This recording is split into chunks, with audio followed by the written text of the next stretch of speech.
अस्सलामुअलैकुम वरहमतुल्लाहि वबरकातुहू। प्यारे नाजरीन, इस वक्त मुसलमानों के ऊपर बहुत बड़ी परेशानी आने वाली है और ये परेशानी ऐसी नहीं है बल्कि उसके खानदान सब लोग जेल में जा सकते हैं अगर हमने एक काम नहीं किया तो।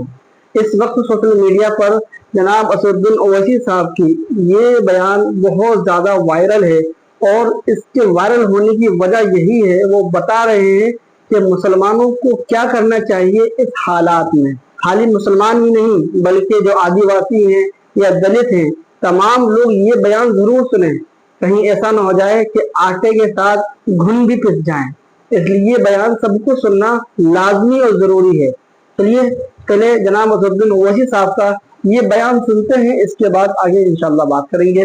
वीडियो क्लिप आपकी स्क्रीन में जो इलेक्शन कमीशन की जानिब से इंटेंसिव रिवीजन के नाम पर जो वोटर लिस्ट अब बनाई जा रही है, मैं तेलंगाना के आप तमाम लोगों से, खास तौर से भारत के गरीबों से, चाहे वो किसी मजहब से उनका ताल्लुक हो, खास तौर से मुसलमानों से, दलितों से, आदिवासियों से ये कह रहा हूं कि आप तैयार हो जाइए। अगर तेलंगाना हो या वेस्ट बंगाल हो या तमिलनाडु हो या भारत में पूरे रियासतों में इस तरह का इंटेंसिव रिवीजन करवाया जाएगा, तो मेरी आप लोगों से अपील है कि आप लोग अपना एक एक का बर्थ सर्टिफिकेट बनाइए। हाँ, जो हमारे बुजुर्गों की उम्र 70 साल के ऊपर है, उनका बर्थ सर्टिफिकेट अगर है तो बहुत अच्छा है, अगर नहीं है तो आप उनका पासपोर्ट बनाइए, आप बर्थ सर्टिफिकेट अपना बनाइए। और अगर 10th क्लास की मार्कशीट है तो उसको तैयार रखिए, अगर कास्ट सर्टिफिकेट है उसको तैयार रखिए, अगर नहीं है तो बनवाइए, पासपोर्ट नहीं है तो बनवाइए, बर्थ सर्टिफिकेट नहीं है तो बनवाइए। अगर कोई रिटायर्ड पेंशनर है तो जो पेंशन का ऑर्डर मिलता है उसको उठाकर रखिए। अगर आपको 2 BHK का सर्टिफिकेट मिलता है कि आपको 2 BHK दिया गया, उसको उठाकर हिफाजत से रखिए। अगर जमीन गवर्नमेंट ने आपको अलॉट की तो उसको उठाकर रखिए। अगर आप गवर्नमेंट के मुलाजिम हैं या थे, उसका ID कार्ड उठाकर रखिए, क्योंकि याद रखिए मेरी इस बात को कि अब जब इंटेंसिव रिवीजन हो रहा है तो इलेक्शन कमीशन ने जो हिदायतें BLOs को दी हैं बिहार में, उसमें यह कहा गया कि अगर इलियास साहब के घर पर कोई 3 मरतबा BLO चला जाएगा और 3 मरतबा किसी जायज वजह से इलियास साहब अपने घर पर मुकीम नहीं होंगे, तो BLO उसकी इत्तला ERO को और AERO को देगा।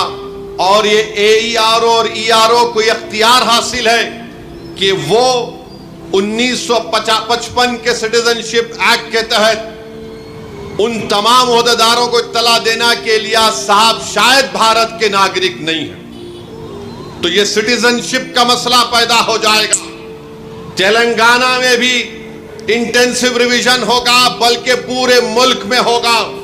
मैं आज यहां बोधन की सरजमीन से खड़े होकर उन तमाम भारत के गरीबों को कह रहा हूं, उन दलितों को, आदिवासियों को और मुसलमानों को कह रहा हूं कि आपको नंबर 1 अपना बर्थ सर्टिफिकेट बनाना है। 10th क्लास अगर किसी ने किया तो मार्कशीट तैयार रखना है, कास्ट सर्टिफिकेट है तो तैयार रखिए, और अगर आप उस कास्ट में आते हैं उसका सर्टिफिकेट निकलवाइए। आपके पास अगर गवर्नमेंट की स्कीम का दिया हुआ 2 BHK का सर्टिफिकेट है तो उसको उठाकर रखिए। ये इसलिए कह रहा हूं कि 10 डॉक्यूमेंट की बात जो इलेक्शन कमीशन ने बिहार में की, वो यही 10 डॉक्यूमेंट हैं। हमने सुप्रीम कोर्ट को अख्तरुल ईमान मजलिस की तरफ से गए तो सुप्रीम कोर्ट ने अपने इंटरिम ऑर्डर में कहा कि प्राइमा फेसी हम इलेक्शन कमीशन से कहते हैं कि आधार कार्ड को भी, जो इलेक्शन कमीशन का वोट डालने का एपिक कार्ड होता है, राशन कार्ड को भी वो कंसीडर करे। तो ये जरूरी है, याद रखिए जब तेलंगाना में या आपके किसी रियासत में ये इंटेंसिव रिवीजन होगा तो आप लोग परेशान होने की जरूरत नहीं, अभी वक्त है। पासपोर्ट बना सकते, दबा के पासपोर्ट बनाओ। बर्थ सर्टिफिकेट नहीं है तो बर्थ सर्टिफिकेट बनाओ। कास्ट सर्टिफिकेट है या नहीं है, आप आते हैं उस कास्ट में तो उस कास्ट सर्टिफिकेट को बना के रखो। याद रखो मेरी इस बात को, अगर आपका नाम वोटर लिस्ट से निकल गया तो मोदी को सबसे ज्यादा खुशी होगी। क्यों खुशी होगी? क्यों खुशी होगी बताता हूं मैं आपको। आपका नाम जब तक वोटर लिस्ट में रहा, जैसा हम अब मोदी से सवाल कर रहे हैं, बताओ गरीब गरीब क्यों होते जा रहा है और दौलतमंद क्यों हो रहा है, तो मोदी ये नहीं चाहते कि कोई उनसे सवाल करे। अगर नौजवानों तुम्हारा नाम वोटर लिस्ट से निकल गया तो तुमको यह अख्तियार हासिल नहीं होगा भारत के प्रधानमंत्री से पूछने के लिए कि क्यों बेरोजगारी मेरा मुकद्दर बन गया। और जिस तरीके से बार बार यह कहा जा रहा है कि फुला इलाके में बांग्लादेशी है, फुला इलाके में रोहिंग्या म्यांमार के लोग हैं, फुला इलाकों में नेपाली लोग आके बस गए, ये सब तैयारियां की जा रही हैं। मैं आपको जिम्मेदारी से बाखबर कर रहा हूं। ये जज्बात में लाने के लिए, ये डराने के लिए नहीं कह रहा हूं। ऑन रिकॉर्ड कह दिया गया कि पूरे भारत में इंटेंसिव रिवीजन होगा। और तेलंगाना में जो लास्ट इंटेंसिव रिवीजन हुआ था, मेरे ख्याल से अगर मेरा हाफिजा सही है तो 2007 में या फिर 2002 में हुआ था। मगर ये चीज की तैयारी करके रखिए। मैं भी रशादी साहब से बात कर रहा था कि हमको अनकरीब में तेलंगाना में एक हमारे सदर साहब की मौजूदगी में, उनकी क़यादत में एक मीटिंग करके हम तमाम तंजीमों के जिम्मेदारों को बुलाकर हम उनसे अपील करें, बल्कि हर जुमे के खुतबे से पहले जो लोग मस्जिदों में वाज करते हैं या बयान देते हैं, मेरी आपसे भी अपील है कि आप लोगों को बाखबर करिए। ये साजिशें की जा रही हैं।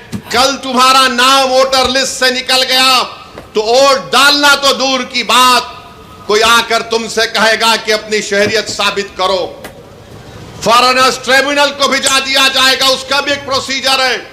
पहले एसपी बॉर्डर को बोला जाएगा, एसपी बॉर्डर लेटर लिखेगा मिनिस्ट्री होम अफेयर्स को, वहां पर 3 ऑफिसर की दस्तखत के बाद आपका मुकदमा चलेगा।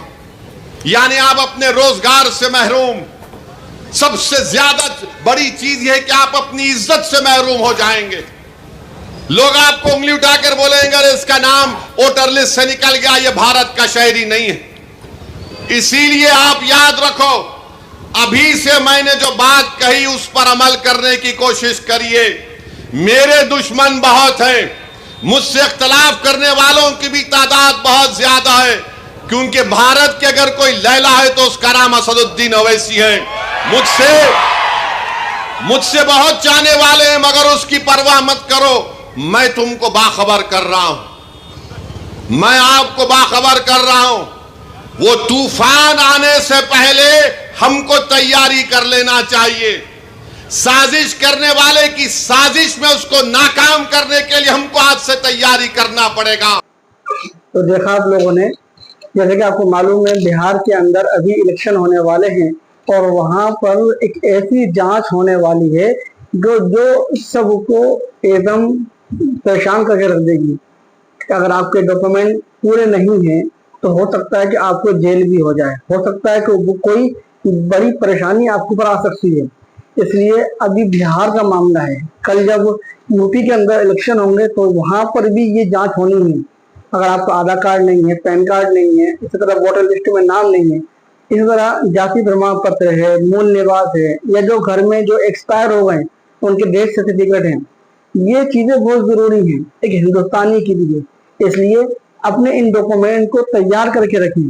मुसलमान ही नहीं, इसके अंदर तमाम लोग आते हैं, लेकिन खासकर मुसलमान, क्योंकि मुसलमानों के अंदर ये सबसे बड़ी कमी पाई जाती है कि उनके डॉक्यूमेंट पूरे नहीं होते हैं। इसलिए आप लोग अपने डॉक्यूमेंट को पूरे तरीके से तैयार करके रखें ताकि आगे कोई परेशानी आने का कोई खतरा लायक ना हो सके। उम्मीद करता हूँ ये क्लिप आपको बात समझ में आई होगी। आप इसको दूसरे लोगों तक जरूर शेयर करें ताकि और लोग भी अपने डॉक्यूमेंट को खूब तैयार कर लें, अच्छे से तैयार कर लें, ताकि आगे परेशानी आने से पहले हम लोग सतर्क हो जाएं। ठीक है, आप इसे शेयर करें। मिलते हैं किसी अगली वीडियो में। अस्सलाम वालेकुम व रहमतुल्लाहि व बरकातहू।